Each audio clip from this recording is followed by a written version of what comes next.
여러분 고생 많죠? 고단하죠? 사는 게 쉽지 않죠? 학교 다니는 것도 쉽지 않고, 취업 준비하는 건 더 쉽지 않고, 직장 다니는 것도 쉽지 않고, 연애하는 것도 쉽지 않고, 여러분들 참 한 주간 고생 많았습니다. 우리 청년들 생각하면 이번 주 늘 이렇게 청년들 생각하면 청년들을 위로해주고 싶다. 우리 청년들 정말 힘든 시기겠다라는 생각이 많이 듭니다. 그런데 이번 주 설교를 준비하면서 이번 주는 위로보다는 마치 그 물고기를 잡아서 주는 것보다 물고기 잡는 방법을 가르쳐 주는 게 더 효율적인 것처럼 우리 청년들에게 필요한 것은 어쩌면 위로보다는 이러한 어려움, 이런 힘듦을 헤쳐나가는 힘이라고 생각이 들었습니다. 그래서 이 힘과 능력은 어디서 나올까? 이런 어려움을 헤쳐나가는 힘과 능력은 어디서 나올까 생각을 해봤을 때 저에게 나올 수 있는 답은 딱 하나밖에 없었습니다. 바로 기도입니다. 그래서 이런 어려움을 헤쳐나갈 수 있는 힘이자 능력인 기도에 대해서 오늘 함께 나눠보려고 합니다. 여러분들은 보통 언제 기도하나요? 여러분들은 보통 어떤 것을 기도하나요? 보통은 나의 필요를 채우기 위해서 기도하는 경우가 많습니다. 저는 어려서부터 늘 무엇인가를 먹을 때 기도했습니다. 그런데 이 무엇인가를 먹을 때 기도하는 이유가 어려서부터 먹을 때 늘 급체를 많이 했기 때문에 일용할 양식을 주셔서 감사합니다 보다는 먹을 때 늘 저의 기도는 하나님 체하지 않게 해주세요. 그러니까 늘 먹을 때 체하지 않기를 구하는 기도를 하나님 앞에 드렸습니다. 이렇듯이 우리는 무엇인가 필요할 때 그것을 구하기 위해서 기도합니다. 오늘 우리가 읽은 말씀 본문을 보아도 하나님은 우리의 기도를 들으시고 우리의 필요를 채우시는 분은 분명합니다. 그런데 기도에는 그 필요를 채우는 것보다 더 큰 비밀이 있습니다. 그 비밀은 바로 하나님과의 인격적 만남, 하나님과의 인격적 교제라는 겁니다. 기도는 단순하게 하나님께 우리의 필요를 구하는 시간만은 아닙니다. 물론 우리의 필요를 하나님께 구하는 것도 중요하지만 기도의 본질은 교제에 있습니다. 하나님과의 교제. 여러분 한번 생각해 보세요. 누군가를 만나서 교제를 하는데 그 교제의 이유가 단순히 도움을 얻기만을 위함이라면, 누군가를 만나서 교제하는데 그것이 나의 도움을 위해서만이라면 어쩌면 그 사람은 굉장히 불행한 사람일 수 있겠습니다. 우리가 교제하는 이유는 나의 필요를 얻기만을 위해서는 아니기 때문입니다. 우리가 교제하는 것은 그 교제의 시간을 통해서 기쁨을 누리는 거죠. 그리고 그 사람과 더욱더 가까워지는 거죠. 그리고 그와의 교제를 통해서 기쁨과 힘을 얻어서 이 세상을 또한 살아갈 수 있는 힘을 얻는 겁니다. 기도도 마찬가지예요. 기도 시간 자체에 허락하시는 하나님의 큰 은혜가 있습니다. 기도를 통해서 하나님과의 교제가 이루어지게 되고, 기도를 통해서 하나님을 더욱더 닮아가게 되고, 기도를 통해서 이 세상을 살아갈 또 다른 힘과 지혜를 하나님께서 주시는 겁니다. 그러면 오늘 이 시간은 우리가 그렇게 기도하며 나아갈 때 하나님께서 우리의 기도에 어떻게 응답하시는가에 대해서 세 가지로 한번 이 시간 나눠보려고 합니다. 첫 번째, 하나님께서 우리에게 기도에 응답하시는 방법은 직접적인 개입을 통해서입니다. 하나님께서 우리의 기도에 응답하시는 첫 번째 방법, 직접적인 개입입니다. 직접적으로 우리의 상황에 개입하셔서 환경을 변화시키시고 우리를 어려움 가운데서 건져내시는 겁니다. 우리가 감당하기 어려운 일에 처했을 때에, 궁지에 몰렸을 때에, 이제 정말 끝이라고 생각했을 때에 하나님께서 간섭하셔서 이 모든 것들을 해결해 주시기를 우리는 간구합니다. 그리고 하나님은 어떠한 기도에는 그 기도에 직접 개입하셔서 도우시고 응답하십니다. 오늘 본문 다시 한번 읽어볼까요? 마태복음 7장 7절에서 8절입니다. 다시 한번 같이 읽어볼게요. 구하라 그리하면 너희에게 주실 것이요, 찾으라 그리하면 찾아낼 것이요, 문을 두드리라 그리하면 너희에게 열릴 것이니 구하는 이마다 받을 것이요, 찾는 이는 찾아낼 것이요, 두드리는 이에게는 열릴 것이니라. 네, 이 본문은 제가 따로 해석하지 않아도 다 이해가 됩니다. 구하면 주시고, 찾으면 찾게 될 것이고, 두드리면 열릴 것이니 우리에게 구하라고 말씀하고 있습니다. 여러분들이 기도한다면 이런 경험은 얼마든지 하게 될 겁니다. 이런 예는 너무나 많이 생기게 될 것입니다. 제가 한 가지 예를 들면, 제가 대학교를 다닐 때 뜻하지 않게 돈 30만 원이 생기게 된 일이 있었습니다. 아마 제 기억으로는 대학교 등록금에서 뭔가 계산이 잘못돼서 마지막에 차액이 생기면서 그 차액 30만 원을 학생인 저에게 입금을 하겠다고 제 계좌번호를 달라는 겁니다. 그러니까 이 돈은 부모님이 알 수 없는 그 돈이 지금 제 계좌에 30만 원이 들어온다는 겁니다. 여러분, 이런 상황을 전문 용어로 뭐라고 하는지 아세요? 개꿀이라고 합니다. 개꿀이죠. 대학생인데 30만 원, 굉장히 큰 돈이잖아요. 지금 저에게도 큰 돈입니다. 그런데도 불구하고 부모님까지 몰라. 개꿀, 완전 개꿀이죠. 여러분, 이런 돈이 생기면 어떻게 하실 것 같아요? 우리 대학생들, 여기 일부 어떻게 할 것 같아요? 이런 돈 30만 원 생겼다, 어떻게 할 것 같나요? 저도 사고 싶은 게 있었습니다. 저는 남양주라는 데 살았었는데, 남양주는 겨울에 보통 대구보다 기온이 한 7, 8도 낮습니다. 굉장히 추운데 가난한 신학생이었기 때문에 따뜻한 패딩이 없었습니다. 그래서 패딩을 사야겠다, 가볍고 따뜻한 패딩을 사야겠다 라는 생각이 가장 먼저 들었지만, 그래도 하나님께 기도는 해봐야겠다 라는 생각이 들었습니다. 사고 싶은 마음을 좀 내려놓고 하나님 앞에 기도하는데, 굉장히 불길하게도 CCC에서 선교 일을 하고 있는 후배 2명의 얼굴이 자꾸 생각이 났습니다. 아니, 나는 지금 패딩을 사야 되는데 불길하게 이 두 친구의 얼굴이 자꾸 왜 떠오를까? 그래도 기도하는데 떠올랐으니까 무시할 순 없잖아요. 일단 첫 번째 후배에게 전화를 했습니다.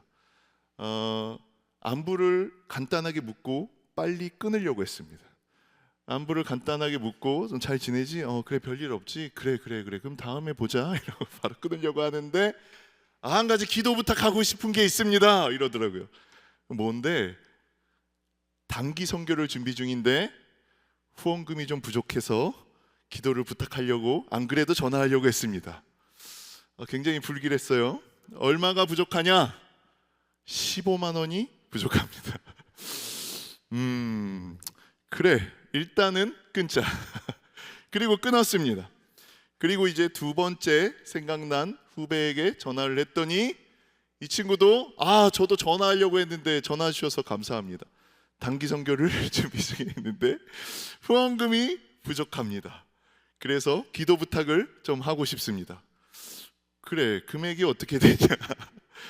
15만 원입니다. 여러분, 너무 불길하지 않아요? 제가 지금 받은 금액이 얼마라고요? 30만 원. 근데 첫 번째 친구가 부족한 금액이 얼마였다고요? 15만 원. 두 번째 후배가 필요한 금액은 15만 원. 어떻게 이렇게 딱 떨어질 수가 있어요? 이건 빼박이죠. 이건 어쩔 수 없다. 하나님께서 이렇게 금액까지 딱 맞춰서 해주시는구나. 다시 이 친구들한테 그 제 마지막 자존심은 전화를 하고 싶진 않았어요. 전화로 계좌번호를 묻고 싶진 않았고 문자로 계좌번호를 좀 보내달라 라고 얘기하고 그 친구들에게 15만 원씩 입금해주고 30만 원은 끝이 났습니다.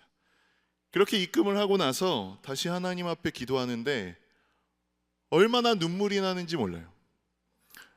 그 친구들을 도울 수 있다는 것에서도 눈물이 났지만 이번 겨울도 춥게 지낼 생각을 하니까 정말 뜨거운 눈물이 났습니다.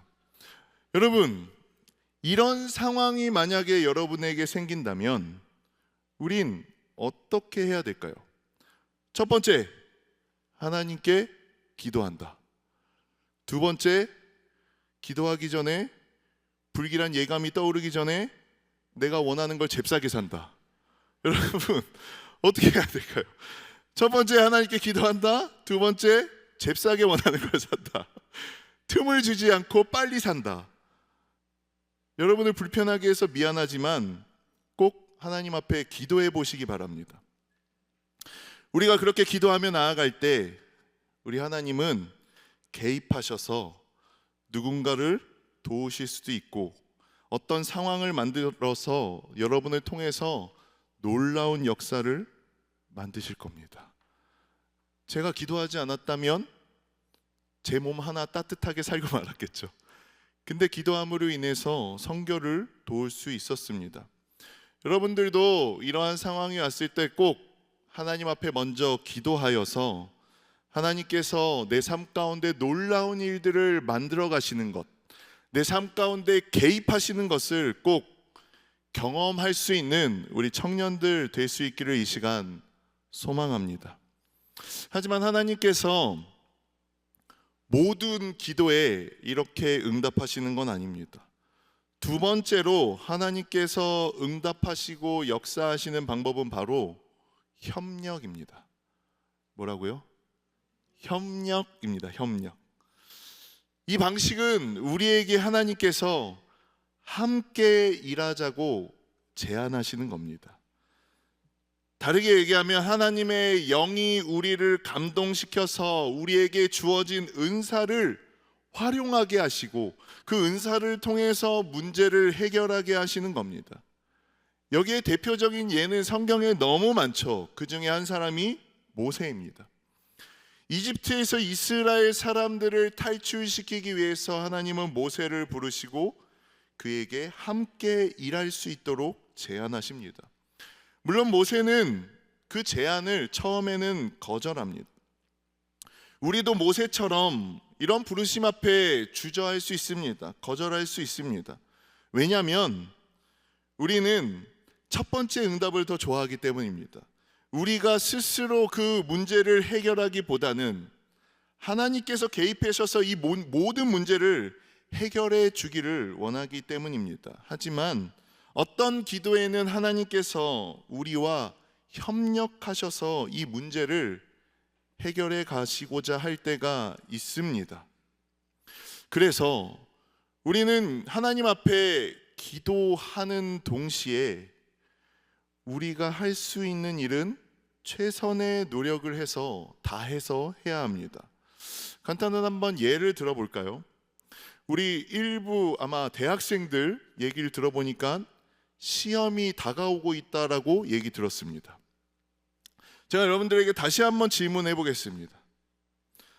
시험은 첫 번째, 시험은 공부한 만큼 성적이 나온다. 첫 번째, 시험은 공부한 만큼만 성적이 나온다. 두 번째, 아니다. 그래도 기도하면 내가 공부한 것 이상의 성적이 나온다. 여러분, 첫 번째가 맞나요? 두 번째가 맞나요? 공부한 만큼만 성적이 나온다. 그래도 기도하면 공부한 것 이상의 성적이 나온다. 우리의 바램은 다 두 번째이죠.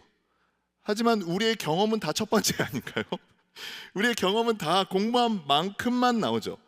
나의 노력 없이 요술램프 지니처럼 그 효과가 극대화되기를 바라지만 하나님은 이러한 부분에 있어서는 늘 우리와 협력하여서 우리의 노력을 통해서 하나님은 그 결과를 만들어내십니다. 이 예도 여러분들이 어쩌면 많이 들어봤을 수도 있는데, 한 신학생이 있었답니다. 신학생. 그 신학생은 바로 내일이 시험인데 기도실에서 기도를 하고 있었습니다. 아마도 기도실이 오픈된 공간이었던 것 같아요.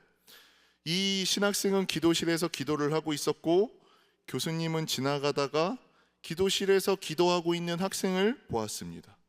처음에는 이 학생을 보고 참 기특한 학생이구나 라는 생각을 했답니다. 업무를 돌아보고 꽤 많은 시간이 지나고 돌아오는 길에 기도실을 다시 봤는데 그 학생이 여전히 기도하고 있었습니다. 약간은 걱정이 되었습니다. 내일이 시험인데 공부 언제 하려고 할까? 그리고 이제 늦은 시간까지 업무를 보고 이 교수님이 퇴근하면서 그 기도실을 지났는데 그 학생은 그때까지도 기도를 하고 있었다고 합니다. 그래서 정말 걱정이 됐답니다. 내일 시험인데 공부도 해야 할 텐데. 하루가 지나고 시험날이 되었습니다. 이 교수님의 과목을 이 학생이 시험을 쳤습니다. 이 교수님은 궁금했습니다. 저 학생이 어떻게 썼을까? 기도를 열심히 한 그 학생은 답을 어떻게 썼을까? 너무 궁금해서 이 학생의 시험지를 먼저 찾아서 봤답니다. 이 학생은 한 줄, 시험지 한 줄 딱 써놨답니다. 하나님은 모든 것을 아십니다. 이것을 본 교수님은 그 학생에게 이렇게 적어주었다고 합니다. 모든 것을 다 아시는 하나님은 A+, 아무것도 모르는 자네는 F. 이렇게 점수를 줬답니다. 우리도 이런 경우가 있을 수 있죠. 항상 하나님 앞에 지혜는 구하지만 전혀 공부를 하지 않는다거나, 아니면 하나님, 저는 최소한 대학을 서영고 서성한 중경외시 정도는 가면 좋겠습니다 라고 기도하지만 전혀 공부하지 않는다면 하나님은 그 기도에는 응답해 주실 수 없을 겁니다. 어쩌면 아무런 노력도 하지 않으면서 좋은 데 취직하고 싶어하고, 아무런 노력도 하지 않으면서 공무원 시험에 합격하고 싶어 한다면, 대기업에 취직하고 싶어 한다면 그 기도에는 우리 하나님은 응답해 주실 수 없을 겁니다. 아무런 노력도 하지 않으면서 직장 내에서 진급하길 원한다면 하나님은 그 기도에 응답해 주시지 않습니다. 기도에는 협력이 필요하다는 거, 나의 노력도 필요하다는 거 우리 청년들 꼭 기억할 수 있으면 좋겠습니다. 마지막으로 하나님께서 우리의 기도에 응답하시는, 역사하시는 방법은 내면의 변화입니다. 뭐라고요? 내면의 변화. 사실 저는 기도의 응답에서 어쩌면 가장 중요한 부분이 이 부분일 수 있겠다라고 생각합니다. 딱히 문제가 해결되는 것은 없지만 우리의 내면을 변화시키셔서 상황은 하나도 변하지 않았지만 그 가운데 만족하게 하시고, 만족을 넘어서 오히려 감사케 하시는 겁니다. 이거는 정신 승리하고는 또 다릅니다. 제가 이번 주에 세미나 때문에 용인을 갔다 왔습니다. 복음과 도시에 대한 부분이었는데 이번에 도시 파트였는데, 도시 파트에 대한 이제 전체적인 얘기를 들으면서 이 도시에 대한 걸 얘기하시면서 한강 공원에 대한 것을 어떤 교수님이 좀 얘기를 하셨어요. 이 부분을 듣고 우리도 한강 공원을 한번 가봐야겠다. 저는 뭐 서울에 살긴 살았었지만 이제 가본 지도 너무 오래돼서 서울 한강 공원을 직접 한번 가봐야겠다라는 생각이 들었습니다. 그 반포 쪽에 있는 서울 한강 공원을 갔습니다.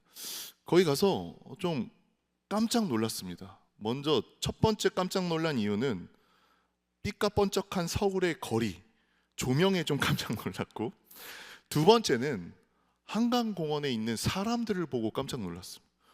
너무 많은 사람들이 그 공원에 모여 있는 거예요. 거기에 이제 잔디 광장이 있었는데 너도 나도 돗자리를 피고 누워 있었고, 테이블을 펼치고 캠핑 의자를 가지고 와서 약간의 조명을 켜고 거기에 둘러 앉아서 술을 먹거나 게임을 하는 어떤 청년들이 굉장히 많았어요. 정말 거의 이 잔디숲을 거의 가득 채우고 있었습니다. 평일 저녁이었는데도 불구하고 사람이 엄청나게 많았고, 편의점에 있는 자리마다 사람들이 꽉 찼고, 라면 기계는 다 꽉 차 있었고, 사람들이 거기에 개미떼처럼 앉아서 라면을 끓여 먹고 있었습니다. 그리고 이제 자전거 도로가 있고 트랙이 있었는데 굉장히 많은 사람들이 자전거를 타고 있었고, 트랙에서는 굉장히 많은 사람들이 뛰고 있었습니다. 정말 런닝하는 사람들이 정말 많았습니다. 서울에 살 땐 몰랐는데 한강이 이렇게 넓고 크고 길었었나 싶은 생각이 들기도 했습니다. 그러면서 한편 어떤 게 제 눈에 보이기 시작했냐면, 한강공원 바로 옆에는 88 자동차 전용 도로가 있었습니다. 올림픽 자동차 전용 도로가 있었는데 거기는 쉼없이 차가 계속 다녔기 때문에 숲같이 보였지만 자동차가 계속 왔다 갔다 했기 때문에 굉장히 시끄러웠습니다. 그 건너편에는 강변북로가 또 있었기 때문에 차들이 쉬지 않고 계속 다녔기 때문에 그것도 굉장히 시끄럽게 다녔습니다. 들렸습니다. 그리고 앞뒤로 차가 많았기 때문에 시끄러운 것도 있었지만 공기도 굉장히 탁했습니다. 오전까지 또 비가 왔었기 때문에 굉장히 저는 습하게 느껴졌는데, 사람들은 거기 잔디에 돗자리를 피고 다 누워서 쉼을 갖고 있었습니다. 거기서 굉장히 뭔가 힐링하는 것처럼 보였습니다. 아니, 공기가 이렇게 안 좋은데도 사람들은 운동하겠다고 거기서 다 뛰고 있었고 자전거를 타고 있었고 운동을 하고 있었습니다. 갑자기 이런 생각이 들었습니다. 이렇게 따닥따닥 붙어서 시간을 보내고 있는, 이 공기가 안 좋은 곳에서도 운동을 하겠다고 이렇게 뛰고 있는, 이렇게 습하고 공기가 안 좋은데도 쉬겠다고 이 잔디에 돗자리를 피고 누워있는 이 서울 사람들, 불쌍하다, 이런 생각이 들었습니다. 얼마나 갈 곳이 없으면 이런 곳에 앉아서 게임하고 있고, 이런 곳에 앉아서 누워있고, 이런 곳에 돗자리 피고 누워있고, 이런 공기가 탁한 곳에서 뛰고 있을까? 서울 사람들 굉장히 불쌍하다, 이런 생각이 들었거든요. 근데 이런 생각을 하면서 굉장히 웃겼습니다. 여러분, 이런 게 바로 정신승리입니다. 정신승리. 그러니까 부러움을 불쌍함으로 승화시켜서 나의 형편의 안위와 평강을 누리는 거. 그러니까 사실 그 사람들 부러웠던 거예요. 이렇게 넓은 잔디 광장이 있어? 트랙이 끝도 없잖아. 이런 곳에서 뛸 수도 있어? 이런 곳에서 사람들이 모여서 이렇게 게임을 해? 굉장히 부러웠던 거죠. 근데 이걸 정신승리로 불쌍하게 승화시킨 거예요. 그런데 하나님 앞에 기도하고 하나님께서 그 기도에 응답하시고 하나님께서 그 응답의 방법으로 우리의 내면의 변화를 만들어 가시는 것은 이런 정신승리하고는 다릅니다. 정신승리가 아닙니다. 아까 말한 것처럼 우리가 처한 환경에서는 아무런 변화도 일어나지 않지만 하나님은 우리의 내면에서 일하셔서 우리의 인격과 삶의 변화를 주시는 겁니다. 성경에서 나오는 가장 좋은 예가 바로 사도 바울입니다. 바울은 육체에 가시가 있었다라고 말하고 있습니다. 그 육체의 가시가 정확히 무엇인지는 알 수 없지만 이것으로 인해서 너무 괴로웠고, 이 괴로움을 없애달라고 바울은 하나님 앞에 기도했습니다. 하지만 하나님은 그 육체의 가시를 없애주지 않고 다른 방법으로 응답합니다. 고린도 후서 12장 7절에서 10절입니다. 좀 길지만 이 말씀 같이 한번 읽어보도록 하겠습니다.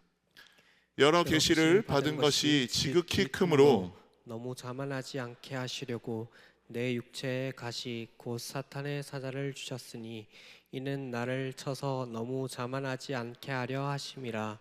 이것이 내게서 떠나가게 하기 위하여 내가 3번 주께 간구하였더니 나에게 이르시기를 내 은혜가 내게 족하도다. 이는 내 능력이 약한 데서 온전하여 짐이라 하신지라. 그러므로 도리어 크게 기뻐함으로 나의 여러 약한 것들에 대하여 자랑하리니 이는 그리스도의 능력이 내게 머물게 하려 함이라. 그러므로 내가 그리스도를 위하여 약한 것들과 능력과 궁핍과 박해와 공고를 기뻐하노니 이는 내가 약한 그때의 강함이라. 이 육체의 가시 때문에 바울은 너무 힘들었습니다. 그래서 이것을 떠나가게 해달라고 3번이나 주님께 간구했습니다. 하지만 오히려 하나님의 응답은 내 은혜가 내게 족하다. 이는 내 능력이 약한 데서 온전하여 짐이라. 이렇게 말씀하셨습니다. 그런데 이 말씀에 대한 사도 바울의 반응이 더 놀랍습니다. 우리 9절 하반절인데요. 이 부분 다시 한번 읽어보겠습니다. 그러므로 도리어 크게 기뻐함으로 나의 여러 약한 것들에 대하여 자랑하리니 이는 그리스도의 능력이 내게 머물게 하려 함이라. 바울은 괴로워서 3번이나 간구했던 이 고통의 제목이 하나님의 응답으로 말미암아 오히려 기쁨이 되었고 이것을 자랑할 수 있는 자랑거리까지 되었습니다. 그 육체의 가시는 그대로 있었습니다. 상황이 바뀐 건 아무것도 없었어요. 그 상황을 받아들이는 그가 주님의 은혜를 맛보게 되었고 그 상황을 받아들이는 그의 시선이 이제는 완전히 변하게 되었습니다. 그 가시는 오히려 하나님 앞에 기도하게 하였고 그리고 그 기도는 오히려 하나님과 더 깊은 교제로 이끌었습니다. 하나님은 이렇게 우리의 기도에 응답하십니다. 오늘 담임 목사님께서 설교하실 때 요셉에 대한 부분을 말씀하시면서 이렇게 말씀하셨습니다. 내 뜻대로 되지 않고 있는 건 바로 하나님의 뜻이 당신의 삶 가운데 이루어지고 있다는 증거입니다. 크리스찬 2가지잖아요. 내 뜻대로 살거나 하나님의 뜻이 내 삶 가운데 이루어지거나. 그러면 내 뜻대로 삶이 되지 않는다는 건 오히려 하나님의 뜻이 내 삶 가운데 이루어지고 있다는 것, 이것을 오늘 담임 목사님께서 말씀하시더라고요. 이 기도가 바로 이런 것입니다. 우리의 내면을 통해서, 내면의 변화를 통해서 하나님께서 역사하시고 일하시는 것입니다. 이런 것 외에도 하나님은 다양한 방식으로 때로는 이 모든 것들을 종합하여서 동시에 여러 방법을 사용하셔서 우리의 기도에 응답하십니다. 왜냐하면 하나님께서는 우리의 필요와 상황을 아시기 때문에 각자의 상황에 가장 좋은 방법으로 응답하십니다. 우리 청년들도 하나님 앞에 기도함으로 인해서 이러한 하나님의 응답을 경험해 보고 싶지 않습니까? 이러한 하나님의 응답과 일하심을 맛보기 위해서는 우리가 반드시 해야 될 일이 있습니다. 이것을 하지 않고는 이러한 하나님의 응답을 결코 맛볼 수 없습니다. 그건 바로 기도입니다. 기도에 대한 여러 가지 이론도 있고 책도 있습니다. 하지만 실제로 여러분들이 무릎 꿇고 기도하는 것보다 더 기도에 대해서 배울 수 있는 좋은 방법은 없습니다. 저는 마치 운동가 같다는 생각이 듭니다. 운동에 대한 이론책들 많잖아요. 물론 알긴 해야겠죠. 근데 맨날 그 이론만 공부한다고 해서 우리가 운동이 되는 건 아니잖아요. 운동에 대해서 실제적으로 알 수 있는 거는 없죠.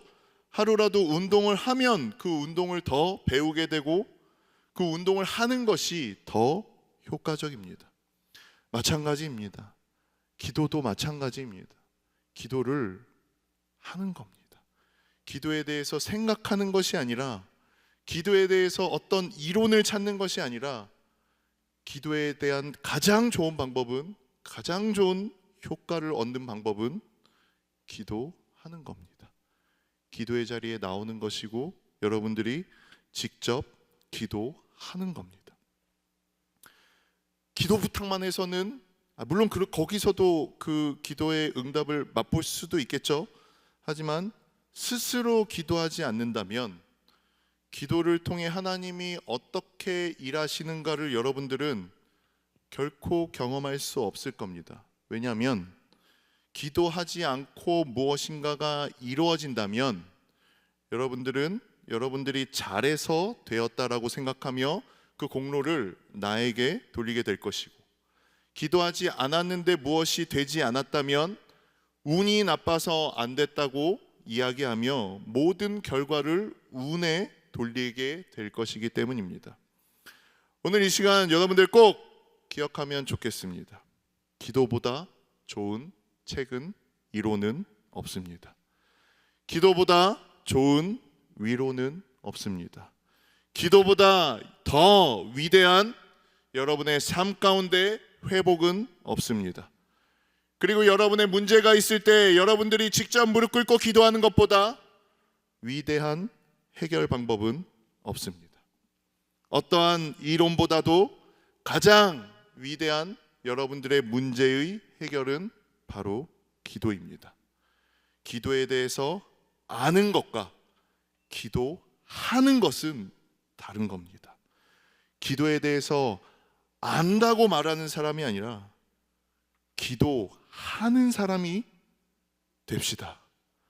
여러분들이 기도하여서, 저는 우리 청년부 가운데 우리 청년들이 정말 기도하여서 많은 기도의 응답을 경험하며 기도를 통해서 스스로 하나님의 일하심을 맛보고 체험하는 놀라운 일들이 우리 청년부 가운데 많이 나타날 수 있기를 이 시간 주님의 이름으로 축원합니다.